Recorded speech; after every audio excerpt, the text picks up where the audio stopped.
This summer has come to a close and fall is in full effect here in Washington County. In this episode, we're checking in to give some updates and look at a couple of our recent felony arrests. We'll talk about some upcoming events and tell you about our K9 teams as they took flight recently. I'm Lieutenant Lemery. We'll have all of that and more next.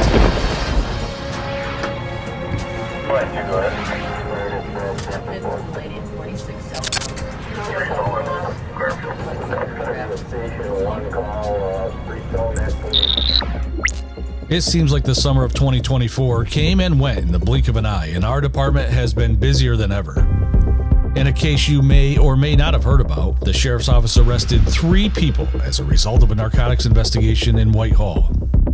Arrested were Robert Perriard Jr., age 31, Robert Perriard Sr., age 54, and Priscilla Lancaster, age 27, all of Whitehall, on a slew of charges. Each were charged with felony counts of criminal possession of a controlled substance in the 3rd and 5th degrees, counts of criminal possession of a weapon in the 3rd degree, along with misdemeanor counts of criminally using drug paraphernalia and endangering the welfare of a child. Guns, drugs, and firearms were seized in the investigation. In another recent felony arrest, Kim M. Belden, age 49, of Hampton, New York, was arrested and charged with felony perjury for filing an affidavit with the Washington County Supreme Court and later testifying and admitting that the affidavit was false while under oath. She was processed and released to appear in Fort Edward Town Court on a later date. You can see more of our recent arrests on our sheriff's website at washingtoncountiny.gov. We're hopeful there'll be more snow this year, and with that, the Sheriff's Office is hosting a snowmobile safety course on November 2nd, 2024 from 8 a.m. to 4 p.m. at the Law Enforcement Center in Fort Edward. The comprehensive operator training course is for riders of all ages and skill levels starting at just 10 years old. Attendees will also earn their New York State Snowmobile Safety Certificate upon completion of the course. Seats are limited and will fill up quickly. Sign up now. The link is in the description of this video and on our website. Deputies were recently dispatched to a call with an interesting twist in Argyle. Reporting she saw what she believes is a plane crash, reporting the plane was smoking in the air with a large plume of gray smoke.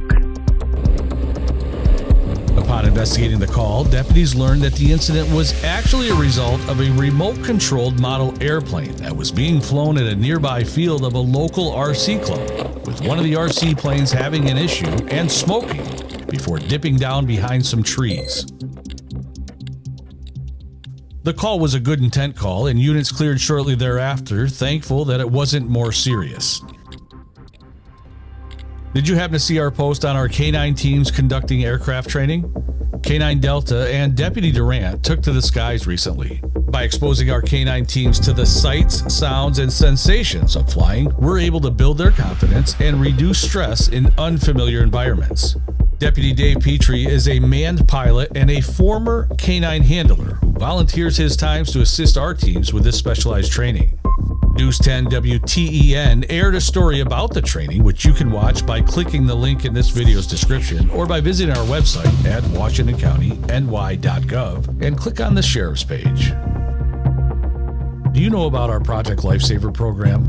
It's a program designed to help individuals affected with autism and other developmental disabilities who may wander or get lost. Children or adults with autism, Alzheimer's disease, traumatic brain injuries, Down syndrome, or other memory-related illnesses can wander from safety, and time is of the essence, especially when people with these conditions often head towards water. On September 22, 2024, a 3-year-old nonverbal child with autism was found in a neighbor's backyard pool in Fort Wayne, Indiana. The child had wandered off, and officers from the Fort Wayne Police Department responded to the scene and began searching.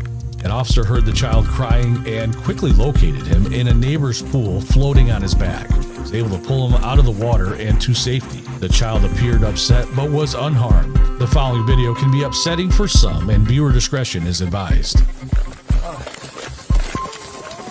Just before I found him, he's in a pool. 2 houses south, backyard.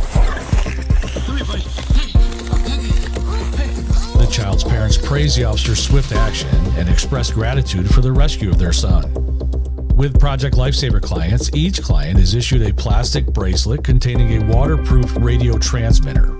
Each transmitter is assigned a radio frequency that is unique both to them and to our geographical area. The bracelets may be worn on the participant's wrist or ankle. When a client is discovered to be missing, a caregiver will report the situation to the sheriff's office, and specially trained deputies will respond to begin searching for the missing person using Project Lifesaver radio frequency tracking equipment.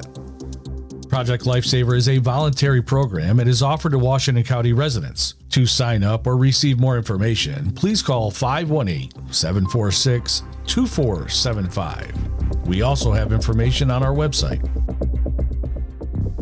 Mark your calendars. Saturday, October 26 is the DEA National Drug Take-Back Day, where anyone can drop off used or expired prescription drugs for safe disposal. The event will run from 10 a.m. to 2 p.m. at the Law Enforcement Center in Fort Edward.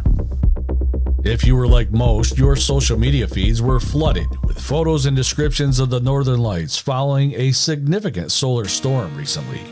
Look at this photograph. Every time I do, it makes me laugh. How did our eyes get so red?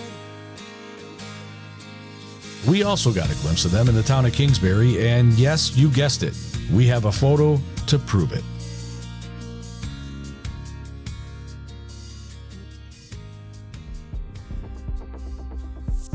We wanted to share an update on Joey Marcico, the young boy that was involved in a tragic accident involving a lawnmower in Whitehall back in May of 2024. Joey has received a new prosthetic leg and is doing as well as can be in his recovery.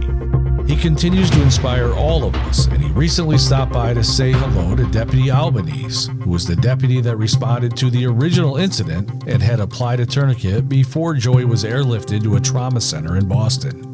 We wish him and his family all the best as he continues the road to recovery. Fall colors look to be peak for this weekend in Washington County, with vibrant colors in Salem, Greenwich, Cambridge, White Creek, and Argyle, and decent colors in the other townships.